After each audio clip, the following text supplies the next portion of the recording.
తిరుమల లడ్డూలో జంతువుల కొవ్వు వాడారు, పిగ్ ఫ్యాటో, కౌ ఫ్యాటో, ఫిష్ ఆయిల్ వాడారు అని ముఖ్యమంత్రి నుంచి వాళ్ళ కుమారుడి నుంచి ఉప ముఖ్యమంత్రి వరకు ఎలా మాట్లాడారు రాష్ట్రం మొత్తం రీసౌండ్ వచ్చే విధంగా చూశారు. సీన్ కట్ చేస్తే సిబిఐ ఛార్జ్షీట్లో జంతువుల కొవ్వు లేదు అని చెప్పి ప్రకటించిన తర్వాత అధికార పార్టీకి ఏం చేయాలో తెలియక ఫ్రస్ట్రేషన్లో మాజీ మంత్రులు ఇల్లు తగలబెడుతూ ఉన్నారు, దాడులు చేస్తూ ఉన్నారు. అదేదో అంటారే, ఇంత ఫ్రస్ట్రేషన్లో ఉన్న చేతులు అధికారం ఉంటే ఏం చేస్తారో అదంతా చూపెడుతూ ఉన్నారు. ఈ క్రమంలో మరో తెలుగుదేశం పార్టీ నేత, Jaggampeta MLA, TTD board member కూడా అయినటువంటి జ్యోతుల నెహ్రూ గారు, లేదు జంతువుల కొవ్వని కాదు, లడ్డు ప్రసాదంలో తయారు చేసిండేది లెట్రిన్లో గడుగుతారు కదా, యాసిడ్ వేసి తయారు చేశారు అంటున్నారు. అసలు ఎంత బరితెగింపు, ఏం దారుణం! ఆ దేవుడి ప్రసాదాన్ని ఇంత దారుణం చేస్తారా?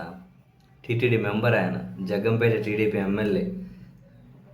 అక్కడ మరో నేత సూర్యచంద్ర అనే ఒక నేత ఆ వీడియో వినిపించి మరి ఇంత దుర్మార్గమా, ఇంత దౌర్భాగ్యమా? లెట్రిన్లు కడిగి యాసిడ్ తోటి లడ్డు తయారు చేశారంటారా టీటీడీ బోర్డు మెంబర్ అయ్యండుకోనని చెప్పి ఆయన ఆ వీడియో కూడా వినిపిస్తున్నారు, చూడండి.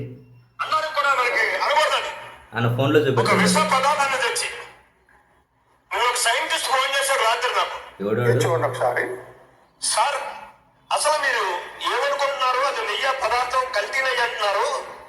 కల్తీ నెయ్యి కాదు సార్, ఇంకా మీకు ఘోరం డీప్ గా వెళ్ళినట్టయితే వాళ్ళు కలిపినటువంటిది, వాడినటువంటిది, మనం ఏదైతే బాత్రూములు కడుక్కోవడానికి ఉపయోగిస్తామో యాసిడ్, దాన్ని ఉపయోగించారు నెయ్యిగా కనపడటానికి, మార్పు రావడానికి అని చెప్పి.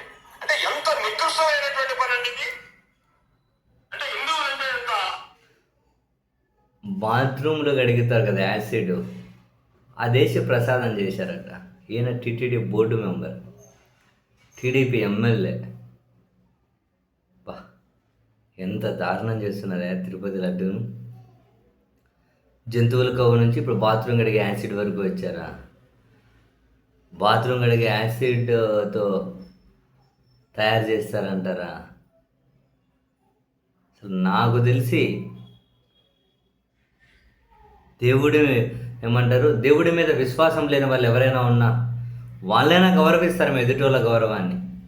కానీ వీళ్ళు దేవుడి మీద నమ్మకం అనే పేరుతో, దేవుడి మీద భక్తి అనే పేరుతో రాజకీయం కోసం తిరుమల లడ్డూను ఎంత దారుణ స్టేజ్కి తీసుకొచ్చేస్తున్నారయ్యా బాబోయ్! ఎంత బరి తెగిస్తారయ్యా! ఏందయ్యా వీళ్ళ ఫ్రస్ట్రేషన్! అసలు ఇట్లాంటి వాళ్ళ చేతులు అధికారం ఉంటే ఎట్లా స్వామి, ఇంత ఫ్రస్ట్రేటెడ్ పీపుల్ చేతులు. అందుకేనేమో ఇల్లు తగలబెడుతూ ఉన్న పోలీసులను కాపలా పెట్టి మరి ఇల్లు తగలబెట్టేస్తున్నారు, పెట్రోల్ బాంబులు వేస్తూ ఉన్నారు. నాకు తెలిసి ఉమ్మడి ఆంధ్రప్రదేశ్ అయినా, ఇప్పుడు విభజిత ఆంధ్రప్రదేశ్ అయినా చరిత్ర చూసి ఉండదబ్బా ఇన్ని దారుణాలు. అధికారంలో ఉన్న వాళ్ళు ఇంత బరి తెగింపులు చరిత్ర ఖచ్చితంగా చూసి ఉండకపోవచ్చు.